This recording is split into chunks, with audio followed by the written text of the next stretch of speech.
What happens when a desperate mistress breaks the ultimate taboo? In the sterile silence of New York's most exclusive hospital, Elena Thorne, 7 months pregnant and the wife of a rising executive, fights for her life. But the danger isn't her high-risk pregnancy. It's the woman who just walked into her private room. In seconds, a secret affair explodes into a violent public tragedy. But the attacker, Serafina Rivers, made one fatal mistake. She didn't just attack a pregnant wife. She attacked the only daughter of Julian Sinclair, the most ruthless billionaire in the city. And his revenge? It won't just destroy her. It will bring the entire city to its knees. The penthouse apartment on Fifth Avenue was less a home than a fortress of glass and silence overlooking Central Park. For Elena Sinclair Thorne, it felt like both. At 28, she was the soft-spoken, elegant heiress to the Sinclair empire, a vast, shadowy conglomerate of shipping, media, and real estate helmed by her formidable father, Julian Sinclair. Elena, however, was preoccupied with a different kind of legacy. She was 7 months pregnant, a high-risk pregnancy that had confined her to this beautiful cage for weeks. She sat on a pearl-white sofa, one hand rubbing a circle on her swollen belly, the other holding a phone that hadn't buzzed in an hour. Her husband, Marcus Thorne, was late. Again. Marcus was handsome, ambitious, and had come from nothing, a combination Julian Sinclair had famously distrusted from day one. Men who are hungry, Eleanor, Julian had warned her 2 years ago, just before the lavish wedding at the plaza, will eventually eat whatever is put in front of them. Eleanor had dismissed it as her father's cynicism. She loved Marcus. She believed his ambition was for them. But lately, the ambition had felt like a chasm between them. The late-night mergers and emergency board meetings had become a nightly occurrence. "Just checking in, my love," she murmured into his voicemail, trying to keep the tremor from her voice. "The doctor wants me to rest, but I just miss you. Please come home soon." 10 miles downtown, in a sleek Soho loft, Marcus Thorne was very much not in a board meeting. "You told me she was fragile," a woman's voice, sharp as broken glass, cut through the air. "You told me the marriage was just a business arrangement." Serafina Rivers, a striking and volatile aspiring actress, threw a $400 whiskey glass against the wall.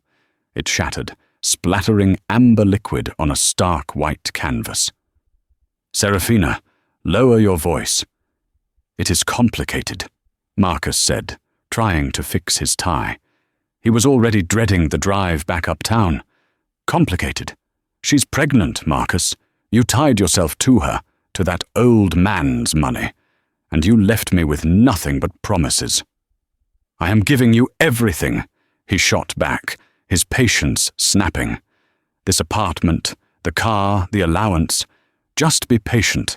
The Sinclair fortune, it doesn't just get handed over. The old man watches everything. Once the baby is born, once my position is secure." "I'm tired of being your dirty secret," she screamed, grabbing his jacket. "You love me, Marcus. You told me.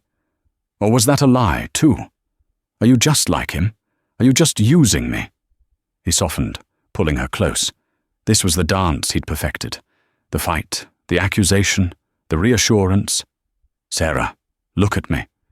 You are my future. Elena. Elena is the past. She's the obligation. This pregnancy is just a complication. It'll be over soon, I promise. I just need you to be strong for me. Can you do that?" She sniffled, melting against his chest. "I'm just so scared of losing you." "Never," he whispered, kissing her forehead. A lie. He checked his watch. 10:30 p.m. He sent a text to Elena. "Just wrapping up. This deal is a monster. Don't wait up, my love." "I'll be quiet." He put his phone on silent and poured himself another drink. He'd go home in an hour. Back in the penthouse, Elena read the text. Her heart sank, but she dutifully turned off her bedside lamp. She lay in the dark, feeling a sharp, unfamiliar cramp. She dismissed it as stress. But an hour later, the cramp returned. This time, a searing, white-hot pain that stole her breath. She cried out, fumbling for the bedside panic button her father had insisted on installing. Within 5 minutes, her private security detail was at her door. Within 10, an ambulance was screaming its way to Lenox Hill Hospital, the private Sinclair wing already being prepped. Elena, clutching her stomach, made one call. Not to Marcus, whose phone was silent in a Soho loft. She called her father. Julian Sinclair was in a late-night meeting discussing a hostile takeover of a media rival when his private line rang. He answered on the first ring. "Daddy." Elena's voice was a terrified whisper. "It hurts. It really hurts." Julian Sinclair, a man who had metaphorically buried dozens of business rivals without a flicker of emotion, felt his blood turn to ice. He stood up, ending the meeting with a single, sharp gesture. "I'm on my way, baby girl," he said, his voice a calm, solid rock. "You are not alone. I am on my way." He arrived at Lenox Hill in his black Maybach, just as they were wheeling Elena inside. He held her hand, his face a mask of controlled fury. "Where?" he said to his head of security, Arthur Vance. "Is her husband?" Vance, a former MI6 agent, looked grim. "We've been trying his cell, sir. It's going straight to voicemail." "Find him," Julian ordered, his voice dangerously quiet. "Find him now." The Sinclair wing at Lenox Hill was a world unto itself. It was more five-star hotel than hospital, with private suites, personal chefs, and the best maternal fetal medicine specialists in the world. Julian Sinclair had personally funded its construction. He expected perfection. Elena was stabilized, the initial panic subsiding. The doctor, a calm woman named Dr. Isabel Reed, informed them it was severe preeclampsia, complicated by the stress. "The blood pressure is a major concern," she explained, her face serious. "We've managed to stop the premature labor for now, but she needs 0 stress. Absolutely 0. We'll be monitoring her and the baby around the clock." Julian sat by his daughter's bed, holding her hand.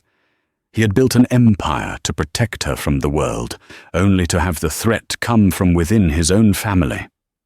Finally, just after 2 a.m., Marcus Thorne stumbled in, his clothes disheveled, his hair mussed, and the faint, sweet scent of Serafina's perfume clinging to his suit. He'd gotten the dozen frantic messages from security the moment he'd turned his phone back on. "Elena! Oh my God!" He rushed to the bed, his face a mask of practiced concern. My phone died. We were in a sensitive negotiation. I can't believe this." Elena, pale and exhausted, offered a weak smile. "It's okay, Marcus. I'm okay. The baby is okay." Julian Sinclair said nothing. He simply rose from his chair, his 6'3" frame radiating a chilling aura. He looked Marcus up and down, his eyes lingering on the faint lipstick smudge on his collar that the man had missed.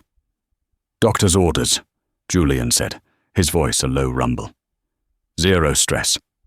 Marcus paled. "Mr. Sinclair."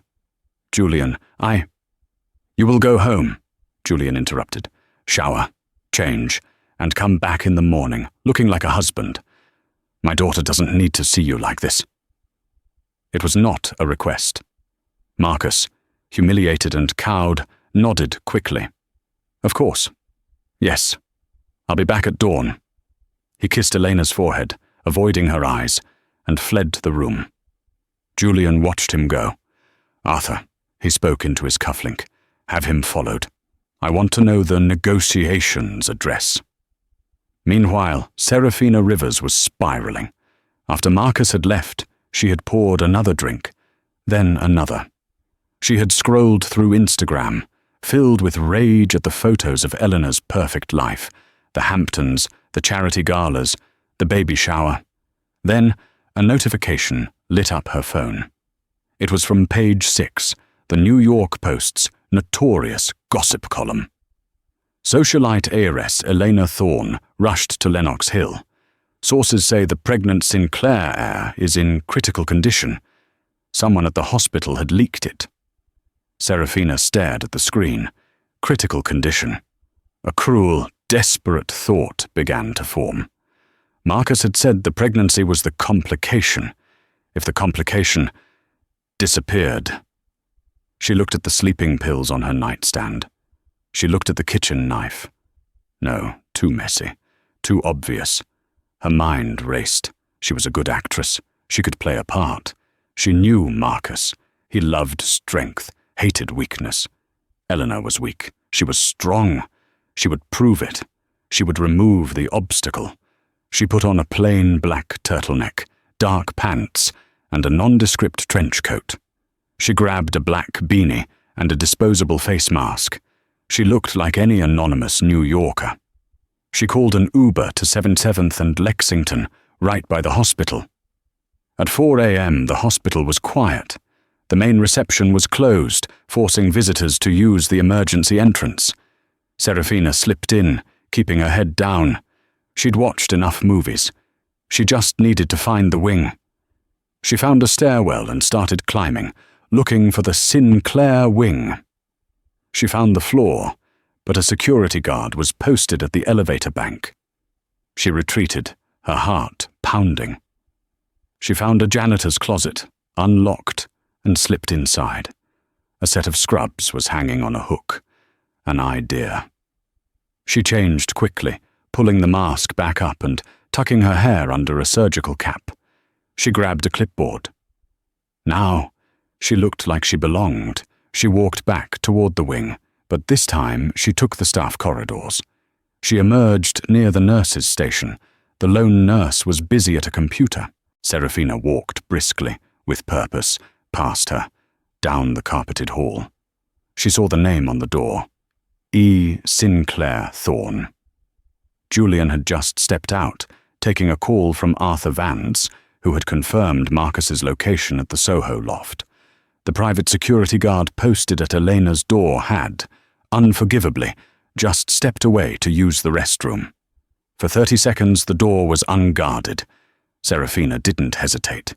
She pushed the door open and slipped inside.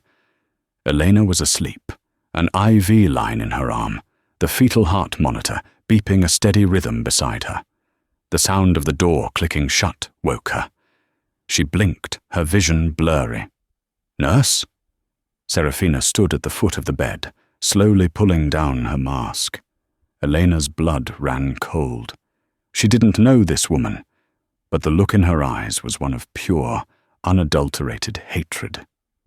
Who are you? You're not supposed to be in here." "I'm the one he actually loves," Serafina whispered, her voice trembling with adrenaline and rage. "I'm the one he's leaving you for." Elena's mind scrambled. "What? Marcus? No, you're lying." "He's tired of you," Serafina hissed, stepping closer. "Tired of your weak body, your boring life, your complication." The same word Marcus had used. Elena's hand instinctively went to her stomach. "Get out," she whispered, her voice shaking. "Get out! Security!" "He was mine!" Serafina shrieked, her composure cracking. "He was mine before you and your father's money trapped him, and he will be mine again. You're insane! Get away from me!" Elena fumbled for the call button. Serafina saw it. She lunged. She didn't go for Elena's face. She went for her stomach. She grabbed the heavy, industrial-grade water pitcher from the bedside table and raised it high. "If I can't have his baby," she screamed, her face contorted. "Neither can you." She brought it down, hard, onto Elena's pregnant belly. Elena let out a scream that didn't sound human, a primal sound of agony and terror. Serafina raised the pitcher again, but the door burst open. Julian Sinclair stood there, his face white with a new, terrifying understanding. He was followed by the returning security guard. "No!" Julian roared. The guard tackled Serafina, pulling her off the bed as she thrashed and spat like an animal. But the damage was done. Julian rushed to Elena's side. She was clutching her stomach, her eyes wide with unthinking horror. And beneath her, the pristine white hospital sheets were turning a deep, dark red. The fetal heart monitor beside the bed, which had been beeping a steady rhythm, suddenly flatlined into a single, deafening, unending tone. The next 60 seconds were a blur of controlled chaos. Julian Sinclair hit the code blue button on the wall, and the room was instantly flooded with doctors and nurses. Dr. Reed was at the front, her calm face now a grim mask of focus. "Get her to the OR now," she commanded. "Massive placental abruption. We need to do an emergency C-section. We might be able to save him." "And her!" Julian roared, his hand gripping the bed rail. "We're saving her," Dr. Reed corrected, her eyes meeting his. "We'll try to save the baby. Get him out of here." A nurse gently but firmly guided the billionaire, a man no one had ever dared to move, out into the hallway. The guard had Serafina pinned against the wall, her wrists zip-tied. She was sobbing. "He loved me! He loved me!" Julian looked at her. He didn't speak. He just looked, the cold, analytical gaze of a butcher assessing a piece of meat. In that single silent moment, he had already tried, convicted, and sentenced her. He turned to Arthur Vance, who had run up the stairs. "Take her. Don't let the police have her yet. Take her to the sub-basement. I want 1 hour with her before she's booked. No one sees her. No one hears her." Vance nodded grimly. "And the husband, sir?" "He'll be here," Julian said, his voice hollow. "He'll come running when he hears the news." And just as the gurney carrying Elena was rushed past, its wheels squeaking as nurses ran alongside it, Marcus Thorne burst out of the elevator. He'd gotten a frantic call from hospital security. He saw the blood. He saw the gurney. He saw Serafina, held by 2 of Julian's men, her face streaked with tears and mascara. The world stopped. "Sarah!" he whispered, confused. "Elena, what did you do?" Serafina looked at him, her expression turning from rage to desperate, pleading love. "I did it for us, Marcus. I saved us. She's gone. The problem is gone." The blood drained from Marcus's face. He looked from Serafina to Julian. Julian Sinclair stood perfectly still, watching the realization dawn on his son-in-law. The confession.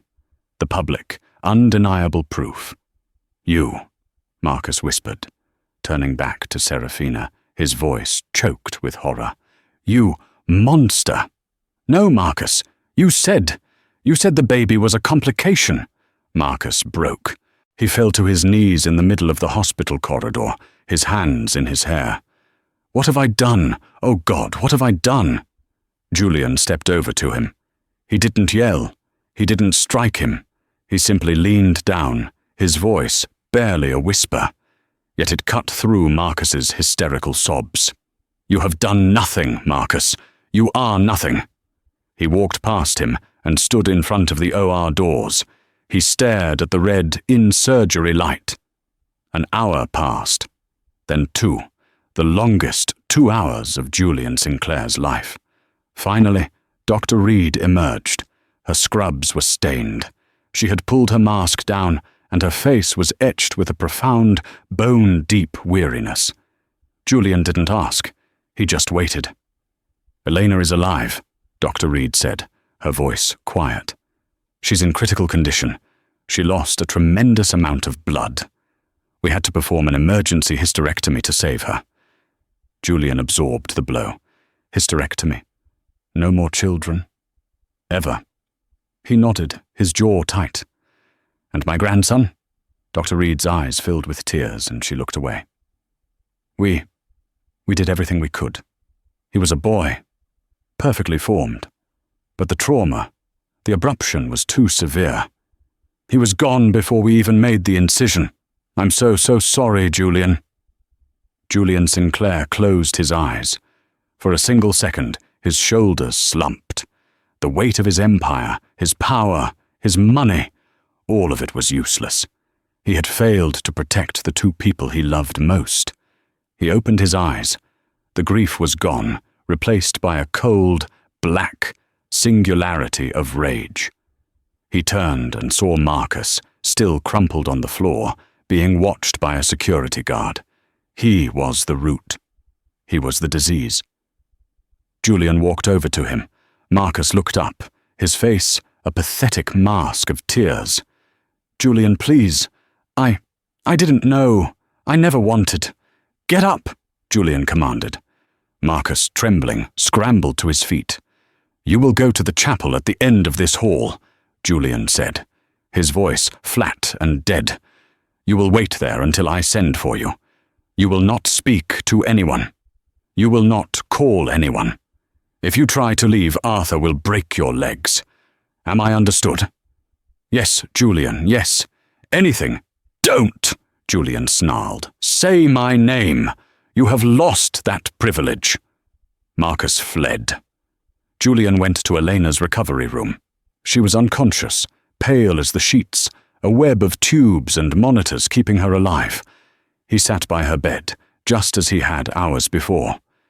But the man who sat there now was not the same one. The concerned father was gone.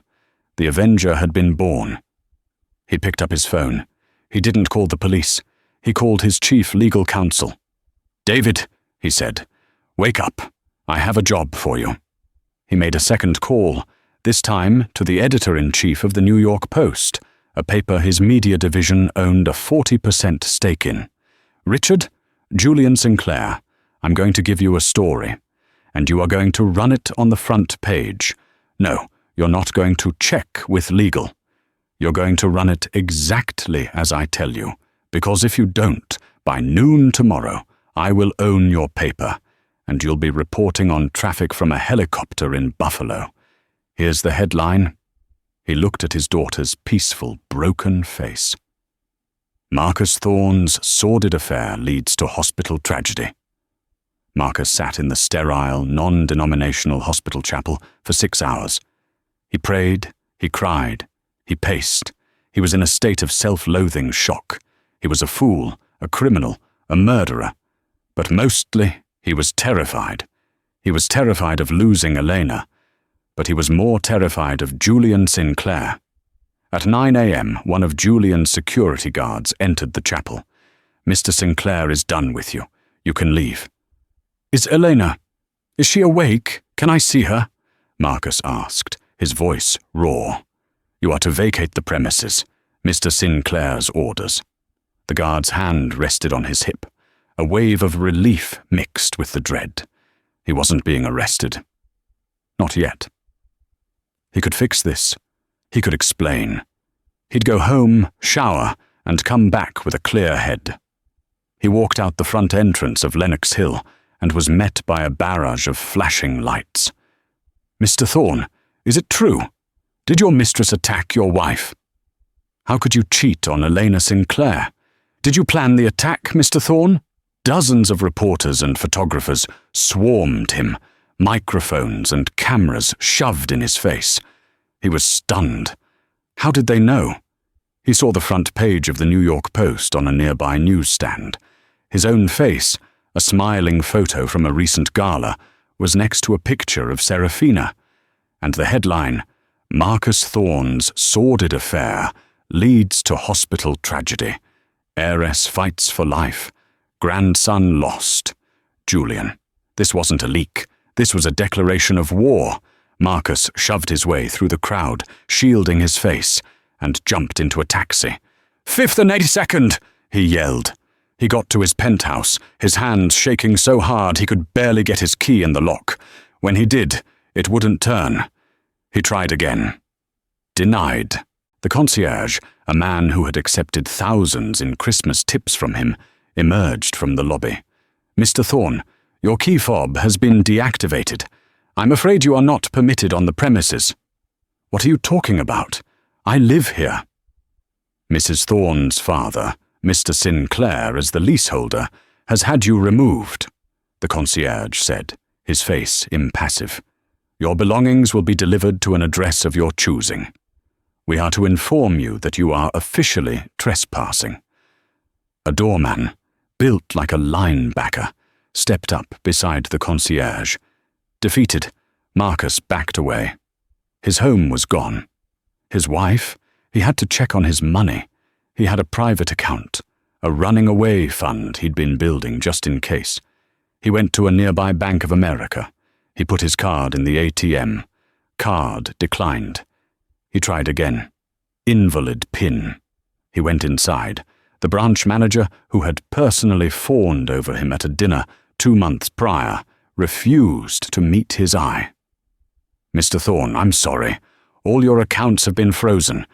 There's a pending legal inquiry from the Sinclair Holdings legal team. Our hands are tied." "You can't do that. That's my money."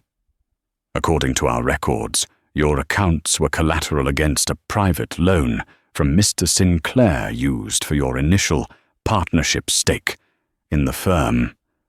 With your employment terminated, that loan has been called." "Terminated?" Marcus whispered. "I haven't even been to work." He ran out of the bank. He called his office at the private equity firm, Apollo Global Management, where Julian had gotten him a junior partnership. His assistant, Chloe, picked up. "Mr. Thorne's office." "Oh, Marcus." Her voice was ice. "Chloe, what the hell is going on? Put me through to David." "Marcus, There was an emergency board meeting at 7 a.m. via teleconference. Julian Sinclair was on the line." Her voice dropped. "You're out." The board voted unanimously. They've enacted the morality clause in your contract. Security is boxing up your office right now. He hung up. In the span of 3 hours, he had lost his wife, his child, his home, his job, and his money. He was standing on a Manhattan sidewalk in a $2,000 suit he'd worn for 24 hours, with exactly $47 more and a useless platinum card in his wallet. He went to the only place he could think of, a bar. He sat in a dark corner, ordering cheap whiskey, his face on every TV screen above the bar. The entire city was watching his downfall in real time. He tried to call his friends, the other young, ambitious couples they socialized with. Every call went to voicemail. Every text went unanswered. He had been surgically, precisely excised from the social fabric of New York. At 4 p.m., a well-dressed man in a grey suit found him at the bar. "Mr. Thorne?" "What?" Marcus slurred, drunk and broken. The man placed a thick envelope on the bar and slid it toward him. "You've been served." Marcus tore it open. It wasn't just divorce papers. It was a civil lawsuit. Julian Sinclair and Elena Sinclair Thorne vs. Marcus Thorne. The charges were staggering. Wrongful death of an heir, gross negligence, conspiracy to commit assault. They were linking him to Serafina's actions. And the prenuptial agreement, God, the prenup. He had barely read it. He'd been so eager, so blinded by the money. He now saw the clause Julian's lawyers had written. In the event of spousal infidelity resulting in public scandal or emotional, physical, or financial damages to the Sinclair family, all marital assets are forfeit, and a penalty of $50 million is immediately payable to the Sinclair Trust. It was a debt he could never repay. He was not just ruined, he was owned. The man in the suit hadn't left. One more thing. From Mr. Sinclair. He placed a small, simple object on the bar, a Starbucks gift card. He said to tell you, this should cover your new career. He hopes you're a fast learner. While Marcus was being publicly dismantled, Serafina Rivers was in a very different kind of hell. After Julian's 1 hour with her in the hospital sub-basement, An hour of silent, psychological torment where he sat across from her in a cold, concrete room, his lawyers outlining exactly how they would ensure she died in prison, while Arthur Vance detailed the unfortunate life of inmates who harm children. She was handed over to the 19th Precinct. She was arrogant at first. "You can't hold me. Marcus Thorne will be here any minute. He's a billionaire. He'll bring the best lawyers." The detectives in the interrogation room just looked at each other and smirked. One of them slid the morning's New York Post across the table. Serafina stared at the headline. She read the story. It painted Marcus as a co-victim of her psychotic, manipulative scheme. It detailed his devastation at his wife's bedside. He lied," she stammered, the bravado evaporating. "He's throwing me to the wolves." "Looks that way, honey," said the lead detective, a grizzled veteran named O'Malley. "He's the grieving husband. You're the crazed mistress who just killed an heiress's baby. You're looking at aggravated assault, attempted murder, and fetal homicide. You're never getting out." "No, it was his idea. He implied it. He said the baby was a complication. He wanted me to do it." O'Malley just sighed and hit record on the tape machine. "Go on. Tell us all about it." She confessed. Everything. The affair, the lies, Marcus's promises, her jealousy. She thought she was implicating him. But without any proof, no texts, no emails, just her word. She was only digging her own grave, painting herself as an obsessed, delusional homewrecker. But Julian Sinclair's revenge was never just about the courts. That was too simple. He wanted her erased. While she sat in a holding cell at Rikers Island, denied bail, Arthur Vance was on a plane to Ohio. It took him less than a day.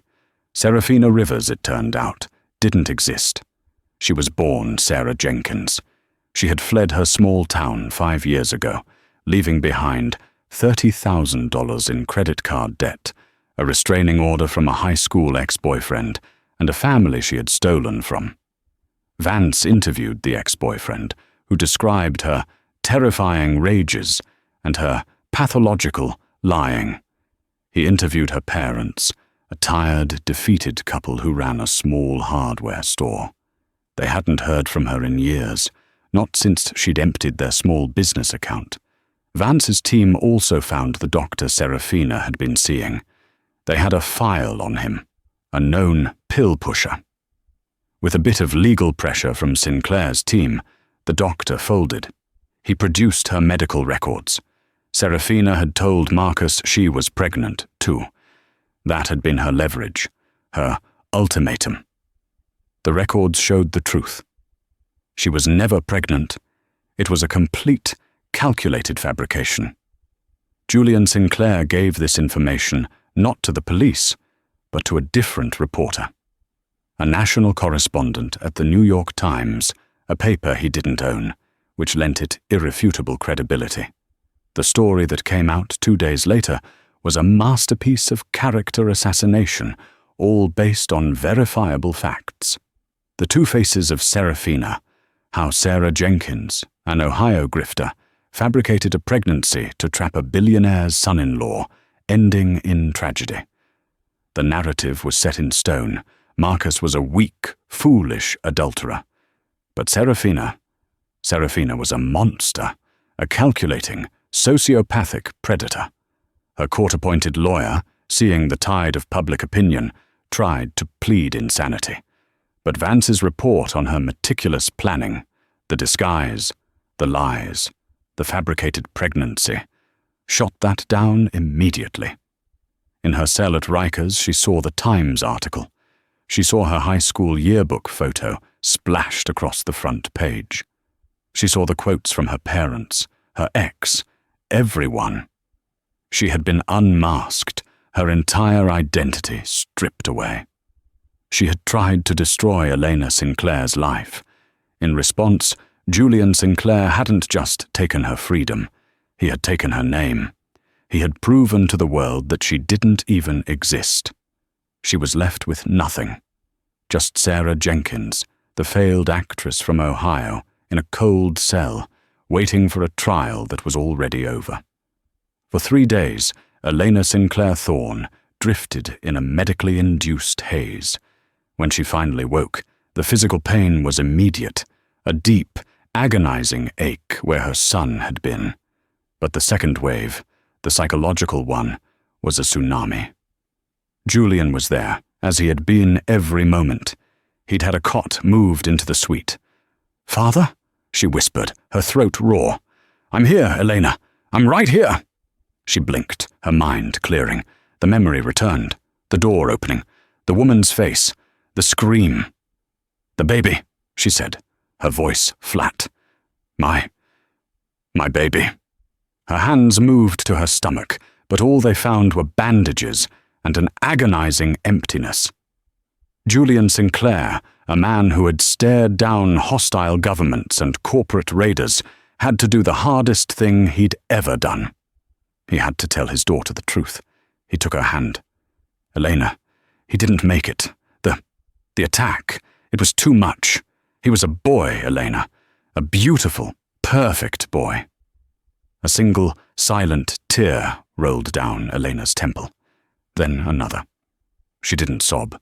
It was a grief too deep for sound. It was the grief of a void. "You named him," Julian continued, his own voice thick. "You told me you wanted to name him Daniel, after your grandfather. So I did. Daniel Sinclair Thorne." Elena closed her eyes. "Thorne," she whispered, and the name tasted like poison. The woman. She said she was his mistress, Elena. Julian said it, the words dropping like stones. "His name is Marcus Thorne. He's been cheating on you for at least a year. The woman's name is Seraphina Rivers, though her real name is Sarah Jenkins. She attacked you because Marcus had promised to leave you for her." He told her everything. The lies, the public downfall, the fact that Marcus was gone, his life dismantled. Elena listened, her expression unreadable. The woman she had been, the trusting, soft, hopeful woman, had died on that operating table with her son. "And my body?" she asked, dreading the answer. "The bleeding was severe, Elena. To save your life. They had to. They had to perform a hysterectomy. You're safe. You're alive. But the finality of it. No Daniel, no more chances, no future children. It was all gone. This time the sobs came, a raw, wrenching sound that tore through the sterile room.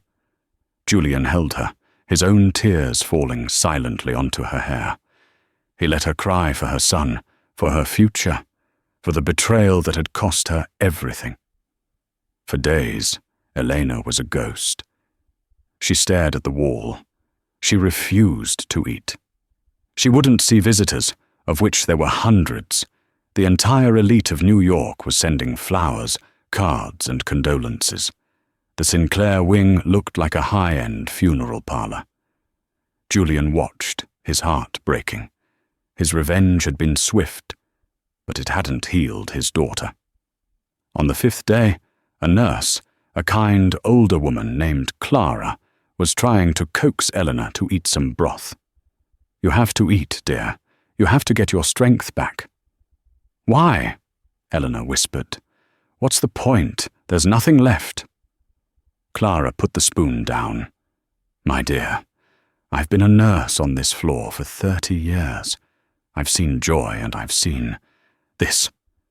What was done to you is a crime against God. But you are still here. Your father is still here. The woman who did this, and the man who let her. They are still out there, breathing. Right now, your grief is all they've left you with. Is that how this story ends? You, starving in a bed, while they just go to jail? You are a Sinclair. I've seen your father chew up men and spit them out for daring to short a stock. Are you going to let this this filth, be the end of you? Something in Eleanor's eyes flickered. A spark. The nurse's words, so uncharacteristically harsh, had done what her father's coddling could not. When Julian returned, Elena was sitting up. "Ask Dr. Reed when I can start physical therapy," she said, her voice quiet but firm. Julian stared. "What?" "I want to get stronger. I want to get out of this bed." She looked at her father, and for the first time, he saw himself in her eyes. Not his kindness, but his steel. "I want to go to the trial, Father," she said, "and I want to be strong enough to walk to the witness stand myself. I want her to see me. I want her to see me live." Julian Sinclair allowed himself a small, cold smile. His daughter was back, and the revenge was only just beginning. 6 months later, the New York County Supreme Courthouse was a fortress. The trial of the People versus Sarah Jenkins, aka Serafina Rivers, was the only story in town. It was broadcast live on every major network. Julian Sinclair had pulled strings to ensure every second of it would be public. The prosecution's case was airtight. They had the hospital security footage. They had Serafina's unhinged confession. They had the testimony from Dr. Reed. But the city was waiting for 3 key witnesses. The first was Marcus Thorne. He was unrecognizable. The once proud, handsome executive was now a gaunt, hollow-eyed man with thinning hair. He wore a cheap, ill-fitting suit. He had, as Julian had predicted, been working at a Starbucks in Queens, a job he'd lost as soon as the press had found him. He was now living in a homeless shelter. He shuffling to the stand, avoiding the gaze of the jury and the man in the front row. Julian Sinclair, flanked by Elena, watched him. "Mr. Thorne," the prosecutor began, "can you identify the woman at the defendant's table?" "Yes," Marcus whispered, his voice cracking. That is Serafina Rivers." "And what was your relationship with Miss Rivers?" "She was... I was having an affair with her." For 2 hours, the prosecution and defense tore him apart. He had to publicly admit to every lie, every betrayal, every whispered promise he'd made to Serafina. He had to admit he'd told her the baby was a complication. "But you never explicitly asked her to harm your wife, did you?" His lawyer, a public defender, as he couldn't afford one, had him clarify. "No, never. I never thought she would do something like this. I loved Eleanor. I still do." Eleanor, sitting next to her father, flinched as if struck. Julian put a reassuring hand on her arm, his eyes never leaving Marcus. Serafina's defense tried to paint Marcus as the true villain, a master manipulator. But it was no use. Marcus was too pathetic, too obviously broken. He wasn't a mastermind. He was a weak-willed fool. The second witness was Serafina herself. Against her lawyer's advice, she insisted on testifying. She came in, defiant, trying to play the victim. "He used me," she cried, pointing at Marcus. "He promised me a life. He promised he'd leave her. She had everything. The money, the name. I had nothing. He made me do it." The prosecutor, a sharp woman named Chen, was merciless on cross-examination. "He made you break into a hospital, Ms. Jenkins? He made you disguise yourself as a nurse? He made you lie about being pregnant for 6 months to trap him? He made you pick up a water pitcher and bring it down on a 7 months pregnant woman's stomach? He provoked me. He drove me crazy with his lies." "So," Chen said, pacing, "your defense is that you are a liar, but he is a better liar, and that's why you decided to commit murder." Serafina collapsed, screaming, "I'm the victim! I'm the victim!" She was, but only of her own ambition. Finally, the bailiff called the last witness. "The people call Elena Sinclair Thorne." The courtroom went silent. A door opened, and Elena walked in. She was not the pale, broken girl from the hospital. She was thin, yes, and she wore a simple, severe black dress. But she walked with her head held high, her steps measured and strong. She looked like her father's daughter. She took the stand and swore her oath. The prosecutor was gentle. "Mrs. Thorne, can you please tell the jury, in your own words, what happened on the night of April 12th? Eleanor looked at the jury, her voice clear and carrying through the silent room. She recounted the pain, the fear, the 2 a.m. arrival. Then she recounted the attack. "I woke up, and she was there, at the foot of my bed." "And what did she say?" She said she was the one he loved. She said I was a complication. And then she lunged at me." "What did she do?" Elena paused, her composure cracking for just a second. "She hit me, in the stomach, with a water pitcher. She screamed. She screamed, 'If I can't have his baby, neither can you.'" A collective gasp went through the courtroom. "And what happened next?" "I screamed," Elena said, her voice dropping to a whisper. "And then my father came in, and I remember the blood. And I remember the monitor, the sound stopping." Serafina's lawyer, desperate, stood up for cross-examination. "Mrs. Thorne, you were on heavy medication, were you not? Is it possible you misheard? That my client, in a state of passion, merely pushed you?" Elena turned her head and looked, for the first time, directly at Serafina. Her gaze was so filled with cold, righteous fury that Serafina physically recoiled.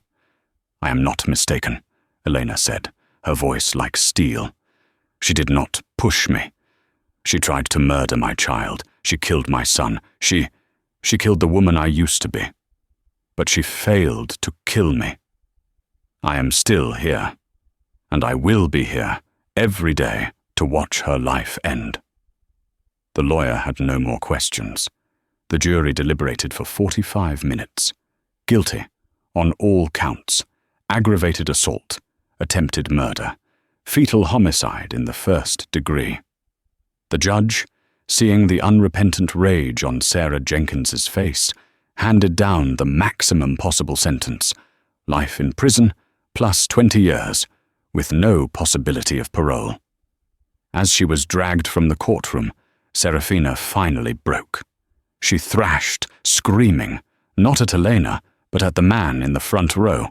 "You did this, Julian Sinclair! You did this to me! I hope you rot in hell!" Julian Sinclair merely adjusted his tie and helped his daughter to her feet. The trial was over. The city breathed a sigh of relief. Justice had been served. But for Julian Sinclair, justice was not the same as a victory. It was merely the end of a chapter. The revenge was not complete. A week after the sentencing, he called a press conference at the Sinclair Tower. The media assumed he would be announcing a donation or perhaps a statement of thanks. The room was packed. Julian stood at the podium, Elena at his side. She looked stronger, more confident. "Good morning," Julian began, his voice amplified by the microphones. 6 months ago, my family was the victim of a brutal, calculated attack. An attack born of greed, deceit, and moral rot. The 2 individuals responsible have been dealt with by the justice system. One will spend her life in prison. The other will live in a prison of his own making. Reporters scribbled. This was standard. But this was not just a failure of 2 people, Julian continued, his voice hardening. It was a failure of systems. The mood in the room shifted. A system of media that prioritizes salacious gossip over privacy. He looked at the Page 6 reporter in the front row. "A source at a hospital leaked my daughter's private medical details, which led the attacker directly to her. A system of corporate governance that prizes profit over character." He looked at the reporter from the Wall Street Journal, a firm that allowed a man like Marcus Thorne to rise, ignoring the red flags of his character, simply because he was married to my daughter. And a system of security that failed at the most basic level, a hospital guard who was not at his post, a protocol that was not followed. A nervous cough rippled through the room. Today, I am announcing the formation of the Daniel Sinclair Thorne Foundation for Victim Protection, named for my late grandson. Elena squeezed his arm. This, he had told her. The foundation's initial endowment will be $5 billion, Julian said. The room gasped. But we will not be simply donating money. We will be enacting change. Effective as of 9:30 this morning, the Sinclair Holdings Private Equity Division has successfully completed a leveraged buyout of Apollo Global Management. Shock. He hadn't just sued Marcus's firm. He had bought it. The board that had fired Marcus, they now worked for him. Furthermore, Julian continued, as of 9:45 a.m., we have acquired a controlling interest in News Corp's New York print division, specifically the New York Post. The Page 6 reporter's jaw dropped. Julian now owned the paper that had leaked the story. And finally, Julian boomed, the Guardian security firm, which was contracted by Lenox Hill, has been dissolved. Its assets have been absorbed by my own security division. And the Sinclair Foundation has just made a $500 million grant to Lenox Hill to ensure that what happened to my daughter never happens to anyone, on any floor, ever again. This was the revenge. This was the shock. He hadn't just sued people. He hadn't just sent a woman to jail. He had taken control. He had systematically, ruthlessly bought every single entity that had failed his daughter. He had weaponized capitalism for a personal vendetta. He had taken his grief and turned it into a hostile takeover of the city's infrastructure. The city was stunned. The news ran on every ticker. Julian Sinclair buys Apollo, NY Post in revenge play. He had warned them, men who are hungry will eat whatever is put in front of them. He had just proven that he was the hungriest of all. Epilogue. 1 year later, a man in a worn-out apron wipes down a coffee machine at a Starbucks in a suburban New Jersey strip mall. He is thin, his face aged 20 years. A customer, a businessman, is complaining. I said a venti half-caff, no foam. This is foam. Are you stupid? Sorry, sir, the barista whispers, his head down. I'll remake it. The businessman scoffs. Unbelievable. What did you use to be a brain surgeon? Marcus Thorne says nothing. He just remakes the drink. 1 year later, a boat cuts through the turquoise waters of the Aegean. Elena Sinclair stands at the bow, the wind in her short-cut hair. She is not Elena Thorne. She has reclaimed her name. She is still scarred. She still has nights where she wakes up, hearing a monitor flatline. But she is alive. She is running the new Sinclair Foundation. And in the last year, she has personally funded 3 new women's shelters and a legal aid fund for victims of stalking. Julian joins her, handing her a glass of water. They stand in silence, watching the sunset. It was a lot, Father, she says quietly. What you did. Buying all of it. It wasn't enough, Julian says, his voice still holding that cold edge. It will never be enough to bring Daniel back. No, Elena agrees, turning to look at him. It won't. She takes his hand. But it's a start. The story of the Sinclair family is a brutal reminder that the deepest betrayals often come from those closest to us. It shows that in a world of power and money, love can be a weapon, and grief can be an engine for a terrible, righteous revenge. What Julian Sinclair did, was it justice, or was it a terrifying abuse of power? Was Marcus a victim, or did he get what he deserved? These are the questions that real life forces us to ask. If you were moved by Elena's story, if you felt the chill of Julian's revenge, then please let us know in the comments. What part of this story shocked you the most? Don't forget to like this video if you want to hear more true-to-life dramas, and share it with someone who appreciates a story of justice served cold. And most importantly, subscribe to this channel. We post new stories every week, and you won't want to miss what's coming next. Thank you for listening.